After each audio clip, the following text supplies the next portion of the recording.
In the bustling city of Ilesha, there lived a woman named Folake. She was renowned for her beauty and was celebrated for the best food seller in the entire city.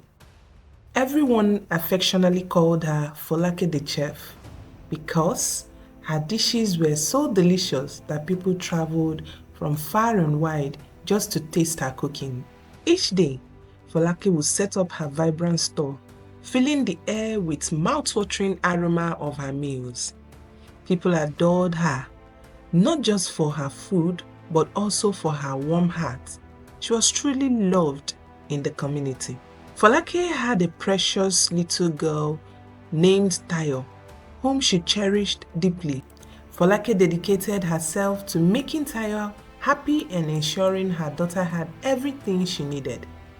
However, Folake's life was not without struggle. While she was pregnant with Tayo, a tragic event occurred. Folake's husband, Olumide, passed away unexpectedly, leaving her to raise Tayo alone. Despite the overwhelming challenges she faced, Folake remained determined. She worked tirelessly every single day, cooking and selling her food to provide for Tayo. She was the center of her world. The people of Ilesha admired Folake for her resilience. They understood the difficulties she encountered, yet she never complained. With a smile, she cared for Tayo the best she could. Folake and Tayo were inseparable, sharing a bond that resembled that of best friend. They lived joyfully in the city, their love for each other unbreakable. One fateful day, a horrifying incident shook the community. A young man named Damilare, known for his strength and good nature, visited Folake's food store. Like many others, he loved her cooking and enjoyed a hearty meal. However, later that day, Damilare began to feel unwell. His family quickly gathered around him, trying to offer help, but soon he started vomiting blood. Gaps filled the air in Ilesha. For everyone, this was a sign of poison, vomiting blood. Tragically, Damilare did not survive the ordeal, and the city was plunged into shock. Word spread like wildfire, and the whisper echoed through the streets. Folake poisoned him. The villagers were furious, unable to fathom how someone so beloved could commit such an act. Without considering the truth, they were consumed by rage and demanded punishment for Folake. A crowd quickly formed around her store, their voices rising in a chaotic chorus of accusation. Murderer, prisoner. They gave Folake no chance to defend herself. The anger clouding their judgment became unbearable, and in a fit of fury, they hurled stone at her until she collapsed to the ground, lifeless. Little Tayo, only 10 years old, watched in horror. She cried out, but her pleas went unheard. Her mother, the kind woman who had always fed the community, was gone, leaving Tayo alone in a world filled with darkness. In the wake of Folake's death, Tayo found herself without a home. The villagers, unable to care for her, decided to send her to a nearby town where her uncle Adetola lived. Uncle Adetola was a compassionate man, and upon learning of Folake's fate, he was heartbroken. He welcomed Tayo with open arms, embracing her as part of his family. Adetola had his own family, and they treated Tayo with kindness, making sure she felt loved and accepted. Though Tayo still mourned her mother, Uncle Adetola and his family helped her find moments of joy again. They provided her with food and warm bed and endless affection, often reassuring her, "You belong with us now." As time went on, Tayo began to heal. She played with her cousins and helped her aunt with daily chores. Slowly, the heaviness in her heart lightened, and she found reason to smile again. Grateful for the love surrounding her despite her profound loss. Years went by, and Tayo blossomed into a beautiful young woman at the age of 18. Uncle Adetola had grown older, watching Tayo transform into a person filled with grace. However, he realized that there was something vital she needed to learn, the truth about her mother's tragic death, which had been concealed far too long. One day, he called Tayo to sit with him, looking at her with sorrowful eye. Tayo, he began gently, there's something important I need to share with you about your mother. Tayo listened intently as her uncle recounted the story of that fateful day when the young man had died after eating her mother's food. He explained how the villagers, blinded by their anger and grief, believed Folake had poisoned him and had stoned her to death without hearing her side of the story. Tayo's heart sank as the truth unfolded before her. She had always wondered about her mother's fate, and now, as she learned the horrifying reality, tears streamed down her cheek. It felt unbearably unfair that her mother, who had shown so much kindness and love, had met such a tragic end. Uncle Adetola placed a comforting hand on her shoulder, reassuring her, your mother was innocent, Tayo. It was a tragic misunderstanding. The villagers let their anger overpower their reason. Tayo cried, but a sense of relief washed over her as she finally learned the truth. Although it was painful to her, she felt grateful to Uncle Adetola for being honest with her. She missed her mother more than ever, but understanding the circumstances surrounding her death provided her with a sense of peace. Not long after revealing the truth, tragedy struck again. Uncle Adetola, who had been a source of kindness and support, passed away, leaving Tayo heartbroken once more. She had already lost her mother, and now she had lost her beloved uncle. After the funeral, Tayo's cousin gathered her together, telling her that they would no longer care for her. You're grown now, they explained. It's time for you to find your own way. Stunned and feeling utterly alone again, Tayo reflected on her mother's past. She recalled the village of Ilesha and how Folake had once been cherished there before everything had gone wrong. Perhaps, just maybe, the villagers had come to forgive her mother. With this hope, Tayo made a bold decision. She would return to Ilesha. She wanted to start anew, just as her mother had once done. Tayo believed that if she could cook and sell food like her mother, the people might accept her again. She hoped they would see her as Tayo, not just as Folake's daughter. With hope filling her heart, Tayo arrived back in Ilesha, ready to embark on her new life. As she set up her food store, Tayo woke up early, just as Folake used to, preparing delicious meals in anticipation of the villagers coming to enjoy her cooking. But as the hours passed, no one came. Tayo waited and waited, but the villagers kept their distance, whispering among themselves and recalling the tragedy that had occurred years before. They still believed that Folake had poisoned the young man, and because of that, they were unwilling to trust Tayo's food. Day after day, Tayo cooked and hoped, but her store remained empty. The villagers passed by, avoiding her gaze, and she could feel their fear and skepticism weighing heavily on her heart. Despite the sadness and hurt she felt, Tayo refused to give up. She prepared her meals with care, believing that one day someone would give her a chance. However, with each passing day, her hope dwindled and her food remained untouched. One evening, after yet another long day of disappointment, Tayo walked home with tears streaming down her face. Her heart was heavy with sadness, and her feet felt laden on the dusty paths. She had tried so hard, but the villagers still refused to buy her food. The whispers about her mother haunted her, and the pain of loneliness pressed down on her. As she trudged down a deserted road, something unexpected happened. An old woman emerged from the shadow. Her hunched form, marking her, seemed small, but her eyes glimmered with an erring light. Tayo had never encountered this woman before, and there was something unsettling about her. This was no ordinary old woman. She was a witch. The old witch smiled at Tayo, a grin that sent shiver down her spine.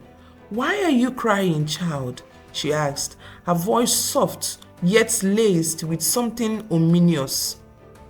Tayo wiped her tears and hesitated, unsure whether to answer, but her heartache compelled her to speak. "No one buys my food," Tayo whispered. "They still remember my mother and what happened to her. They think I'm just like her." The witch nodded slowly, as if she already knew everything. "Ah, yes, your mother Folake. The villagers still fear her, don't they?" Her voice was sweet, yet edged with malice. "It's not just fear that kept them away, child. There's something missing from your food." Tayo blinked in confusion. "What do you mean? I cook the best I can, just like my mother." The witch smiled widened, revealing crooked teeth. "It's not just about how good it tastes," she said. "There's something special you must add to your food to draw the villagers to you." Feeling uneasy, Tayo asked, "What is it?" She wasn't sure she wanted to hear the answer. The witch leaned in closely, her eyes gleaming in the dim light. "Your pubic hair," she whispered. "Use your pubic hair to clean the food." She then reached into her tattered robe and pulled out a small calabash. "Mix a little of this black substance into the food." Tayo's stomach crunched at the thought, and she stepped back in horror. "No, that's disgusting. I can't do that."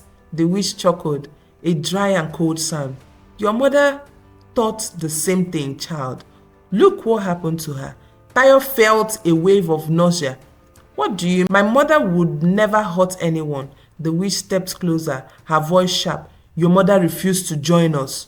We asked her to embrace her power, but she believed she could live her life without us, so we taught her a lesson. We killed that man and made the villagers believe it was her fault." Tayo gasped, her heart racing. "You killed him? But why?" The witch's eyes sparkled with darkness.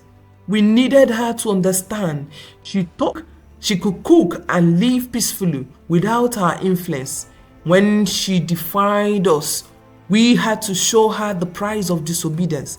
That's why the villagers turned on her, and she paid with her life." Tayo felt a surge of anger and grief. You killed my mother," she whispered, her voice trembling. The witch laughed softly, a cruel sound echoing in the night. "Yes, child, and now it's your turn to decide.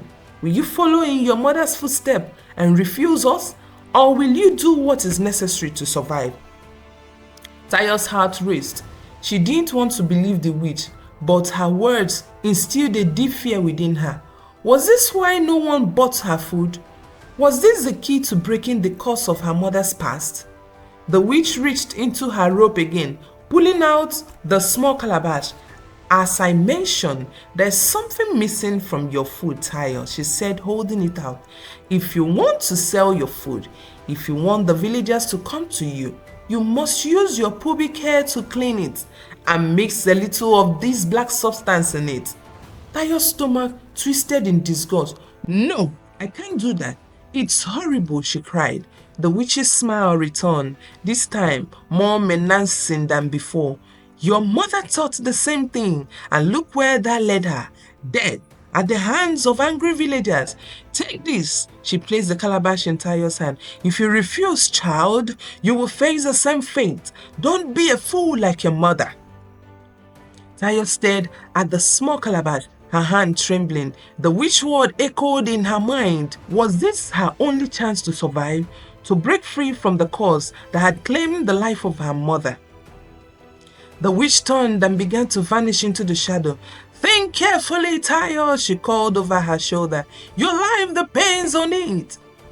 Tayo stood alone in the darkness, the weight of the calabash heavy in her hand. Her mind raced with fear and uncertainty. Could she really go through with what the witch suggested? Was it worth risking her life to follow the same path her mother had refused? That night, Tayo couldn't sleep. The witch's words haunted her thoughts. Folake had stood up to the witches and it had cost her everything.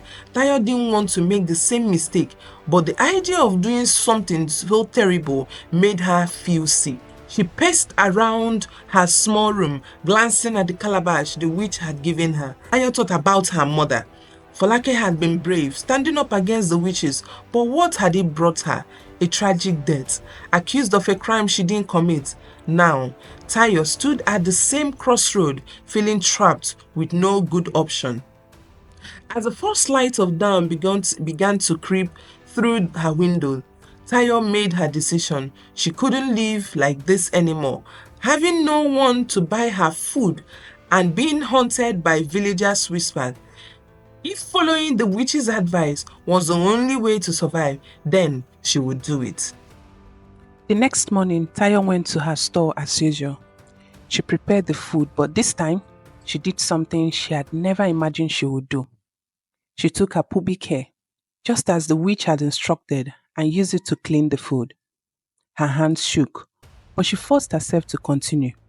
Then, she opened the calabash and sprinkled a tiny bit of the black substance into the pot. Her heart raced as she stirred the food, praying that no one would ever find out what she had done. Although she was filled with shame, she pushed those feelings aside, determined to see what would happen. When Taya opened her store that morning, she was anxious. Would anyone come? Would the food taste different? Would the villagers somehow know what she had done? To her surprise, something amazing happened. One by one, people began to approach her store. At first, it was just a few curious villagers, but then more and more came. They asked for bowls of her food, and Taya served them, watching in disbelief as they eagerly ate. Wow, this is delicious, a man exclaimed. I haven't tasted food this good in a very long time, another woman added. The villagers who had once kept their distance were now flocking to Tayo's store, unable to get enough of her cooking. By the end of the day, her pots were empty, and her store was surrounded by people praising her meals. Word spread quickly, and soon everyone in the village was buzzing about Tayo's incredible cooking. Tayo couldn't believe it. For the first time since returning to Ilesha, she felt a spark of hope. The witch's strange advice had worked. Her store was now a busy hub, filled with satisfied customers. She had done something unimaginable, but it had brought her the success she craved. As the sun set and Tayo packed up her store, she thought about her choices. She didn't feel proud of what she had done, but she also no longer felt powerless. The villagers loved her food, and she had finally found a way to survive. As time went by, Tayo's food store became increasingly popular. What started as a small operation turned into the busiest spot in the entire village. People from nearby towns began traveling to Ilesha just to taste Tayo's famous dish. Her food became something extraordinary. Everyone was talking about it, and people couldn't get enough of it. Within a year, Tayo had become the most successful food seller, not just in Ilesha but also in the surrounding areas. With all the money she made, Tayo built a large, beautiful house, one of the finest in the village. It was so impressive that everyone passing by would stop and stare. The house was grand, with strong walls and shiny windows, standing as a symbol of Tayo's success. However, even as her business thrived, she never allowed anyone else to cook the food. She hired many workers to help run her store, serve the food and clean up, but the cooking was always done by her alone. She didn't want anyone to discover the dark secret behind her success. While Tayo's fame spread, many people were not happy with her. The women in the village began to notice how much their husbands admired her. They whispered among themselves, feeling jealous and suspicious. Why are the men always at her store? They wondered. They seemed more interested in her food than anything else. Soon, rumors began to circulate, suggesting that Tayo possessed some sort of powers over the men in the village. The women were convinced that something was amiss. She must be using magic, they said. How else could she rise to the top so quickly? How else could she make her husband admire her so much? But Tayo ignored the gossip. She was focused on her business and the rumors didn't bother her. She had everything she had wanted: money, a beautiful home, and a thriving business. The whisper and jealousy of the village women couldn't even take that away from her. Tayo's success only continued to grow. She became the talk of every village around, with the people coming from even farther away just to taste her cooking. Yet, deep inside, she knew the price she had to pay for her fame. She had followed the witch's advice, and while it had brought her wealth, it had also cast a shadow over her heart. No matter how much success she enjoyed, a part of Tayo still felt uneasy. She tried to ignore it, pushing the feeling aside, but they lingered, quietly waiting. One cold, quiet night, as Tayo sat alone in her grand house, lost in thought, a sudden chill filled the room. The wind howled outside, rattling the windows, and the light flickered. Before she could even get up to check, a familiar figure appeared in the corner of the room. It was the old witch. Tayo's heart sank as she recognized the witch's crooked smile and her glowing eyes. It has been such a long time since she last saw her, and although Tayo had tried to forget, deep down she knew the witch would return one day. Tayo, the witch said, her voice sending shiver down her spine. It's time for what? Tayo asked, already fearing the answer. The witch smile widened. You think your success will come without a prize forever? Did you? We've given you wealth, power, and fame. Now it's time for you to pay us back. Tayo swallowed hard. But I've done everything you asked. I followed your advice. Isn't that enough? The witch shook her head slowly. No, child. The small sacrifice you made was only the beginning. It's time for something bigger now. We need your womb. Tayo gasped. My womb? But why? The witch's eyes darkened. To keep your success and hold on to everything you've gained, you must give up the chance to have children. That is the price you must pay to keep your fortune. Tayo's heart raised. She had always dreamt of having children, of starting a family and sharing her success with them. Her beautiful house felt empty, and she had hoped it would one day be filled with the laughter of children. No, Tayo said, shaking her head. I can't do that. I want children. I want a family. I've worked so hard for everything I have, but I don't want to give up my future for it. The witch's smile faded, replaced by a cold stare. You think you can refuse us, Tayo? Do you believe you can walk away from the bargain we made? If you don't give us your womb, you will lose everything, your wealth, your fame, your house. It will all be gone. Tayo trembled at the thought of losing everything, but the idea of giving up the chance to be a mother terrified her even more. No, she said firmly, her voice stronger this time. I won't do it. I'll find a way around it. The witch's face twisted with anger. There is no other way, Tayo, she hissed. If you don't pay the price, you will face consequences far worse than you can imagine. Tayo stood tall, her heart racing, but her mind made up. I won't give up my womb. I'll take whatever comes, but I won't sacrifice my future for this. The witch glared at Tayo, her eyes burning with fury. Very well, she said, her voice cold and sharp. You've made your choice. But remember, Tayo, everything has a price and yours will be paid in full. With that, the witch vanished, leaving Tayo alone in the dark, her heart pounding with fear of what was to come. The morning after the witch's visit, a strange wind swept through the village of Ilesha. The breeze felt unlike anything the villagers had ever experienced, cold and sharp. It rattled windows and shook doors. But something even stranger happened. At Tayo's house, the wind had caused damage to her secret room, the one where she kept her cooking supplies and performed the dark ritual the witch had taught her.